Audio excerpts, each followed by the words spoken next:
Free Smiles, episode 201. We're back, guys, and we have a brand new fusion that's active right now, that's taking place.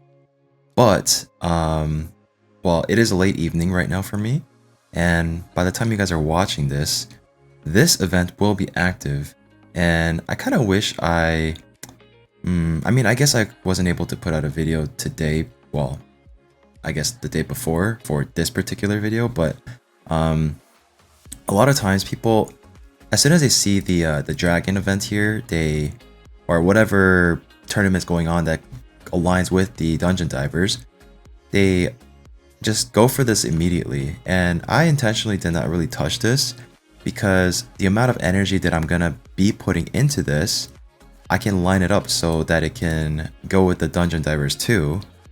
And that way, I'll be able to do it at the same time, because this dungeon divers, the points required for this is usually the amount of energy it would take for 2 tournaments, not just one. So it's just like, I guess for future reference, it's just nice to keep that in mind. But maybe I'll try to make like a layout video for the best route to do these fusions. Like, yeah, I've never really done those before, but I guess like maybe from like a free-to-play perspective, you guys would like the insight or how I look at it or how I plan it or whatever. But for this fusion plan, there's only going to be one Summon Rush event, and unfortunately it's not live just yet for me at the time I'm recording this. But guys, I want to show you something real quick. Yesterday, there was still the nut, or 2 days ago by the time you guys are watching, the new nut fusion was still active, and I was like, you know, I kind of want a second one because I could do some interesting stuff with 2.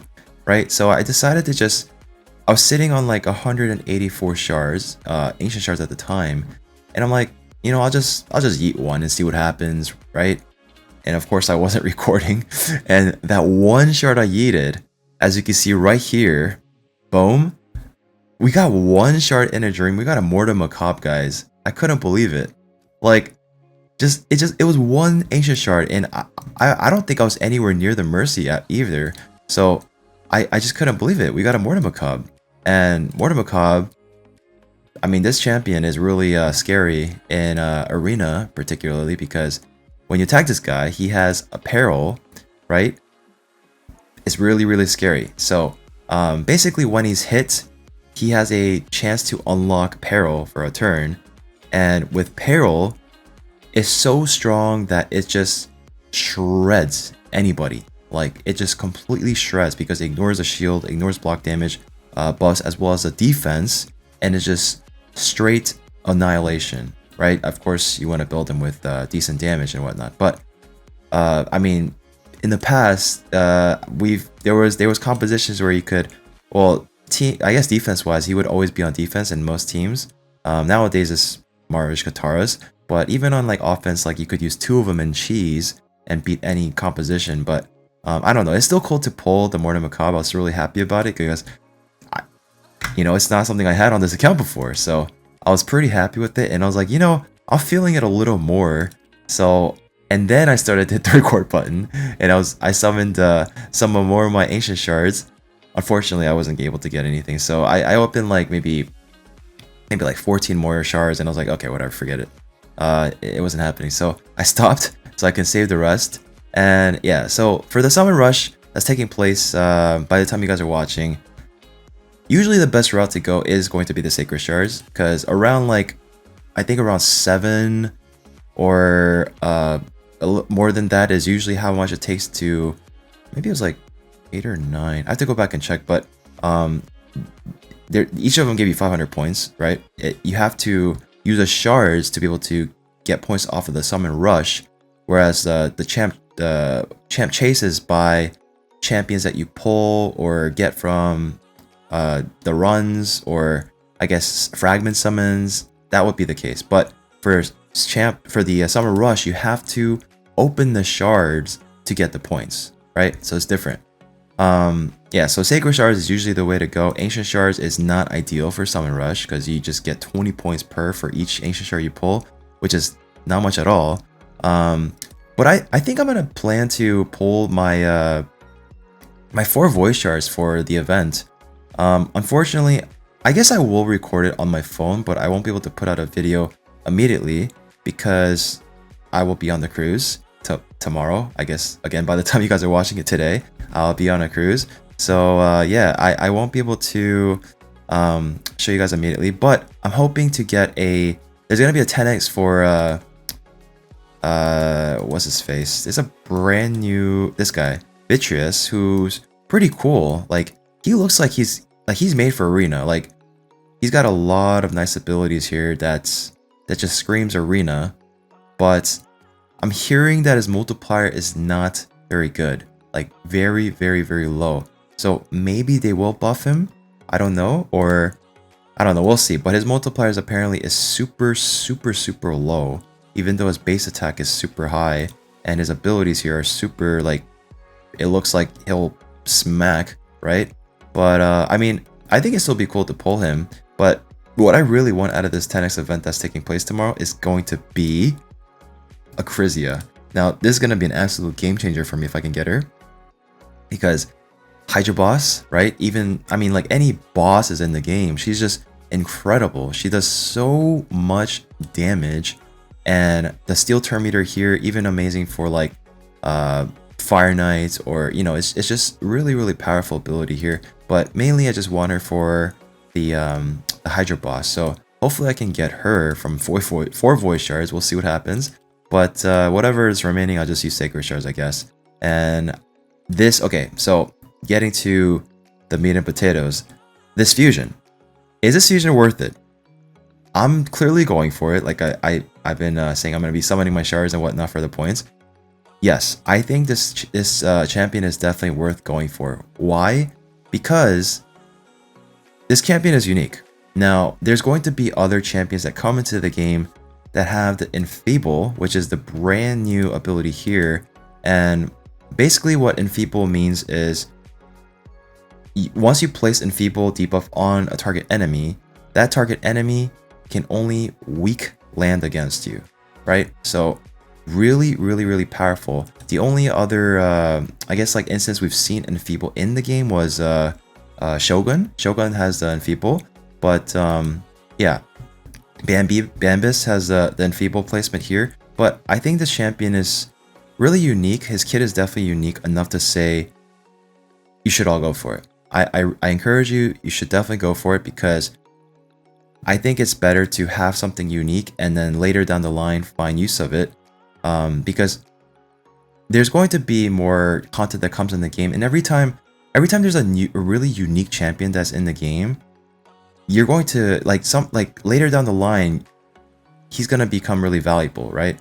So I mean, I could give you many examples in the past, but yeah, there's a bunch of champions in the past where a lot of people said were like trash, not that good, whatever, but that ended up being like, viable or decent, or somewhere in the future that was really solid, right? So there are champions like that, and I think he is definitely one of them. But his kit alone is unique enough for me to say I think everybody should go for it. So those are my thoughts. Like, it's not a fragment summon event, so it's gonna be tougher than like your typical fusion event or typical fragment summon event, because fusions are, you gotta put a little bit more effort into it, and you gotta collect all these champions, level them up, ascend them, rank them up, do it again, rinse and repeat, and then do it again with these guys once you actually fuse them, and then get to this guy. So I think definitely, hopefully we can all pull some of these rares along the way, right? Or even the epics while doing some of these summons that take place within the next 2 weeks. Because I think next week is going to be 2x. We just had a 2x void, right? And then there's a 10x right now. And then there's going to be a 2x ancient next week. So I guess people are going to be summoning anyways, right? So yeah, hopefully we can land some of these guys over here so we can make it easier on ourselves. But what I wanted to share with you guys today is going to be champ training. Now, I wanted to show you like the way I do champ training to make it really easy for myself, and like, I guess, like the most efficient way to do these. Just go over it, like, just briefly with you guys. But I've accumulated a lot of points here, and I kind of wish I waited to show you guys, but I'll do it anyways because still I need a little bit more points there. Now, typically I would, I mean, obviously you can just take someone to 40, rank them up, and then that's a lot of points, right? But I like the most efficient way, or one of the most efficient ways. I'm sure there's other people that have different ideas, but I would say without a doubt one of the most efficient ways to make use of getting more points off of these champions is don't like go into one of these rank 4 or level 40s and then just select, I don't know, like you know, just like this, right? Not even leveled up. If you're going to toss it, put some of your potions into it so you can make use of it and get some points, because you want to make use of every single aspect. You like from every angle. You want to look at it from every angle. So for example, let's say I want to toss let's just say Magnar. Okay, I already have a Magnar leveled up in level 60, so I don't really care about this one. I mean, I guess I could put it into Faction Guardian, but I'm pretty sure I have another extra one available. So let's just say, for example, right, I'm gonna toss this away. I'm not using him. He's gonna be part of a rank 40 sacrifice, right, as a chicken.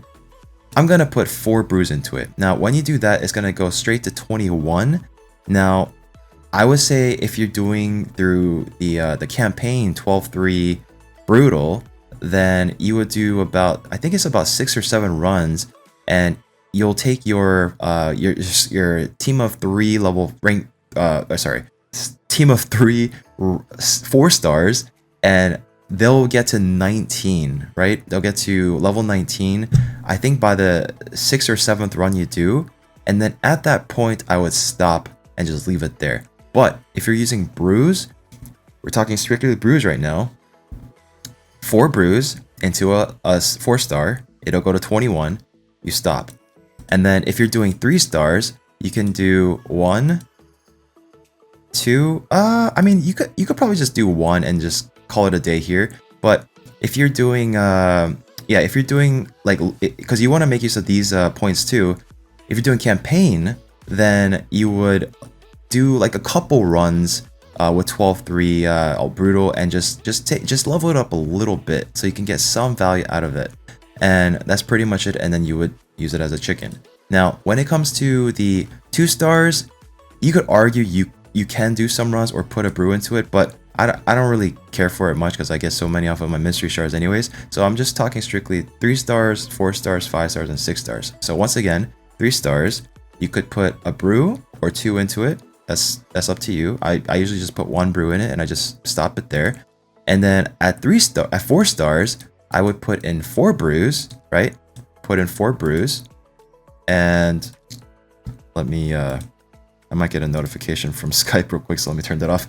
And then for 4 stars, I would put in 4 brews here and then call it a day, use it as a chicken. Now when it comes to 5 stars, when it comes to 5-star chickens, then just for example, I'm not going to be using my Dark Hill as a chicken. I'm going to be using it so I can level them up. So just an example, if I want to just, I guess like even right now, because I'm not using him or leveling up, if I just want to put value into the point, like getting the points, then if it's a 5-star, I would go 6 brews and then toss 1 level or 1 2-star or 1 1-star champion that's sitting around from one of your mystery shards.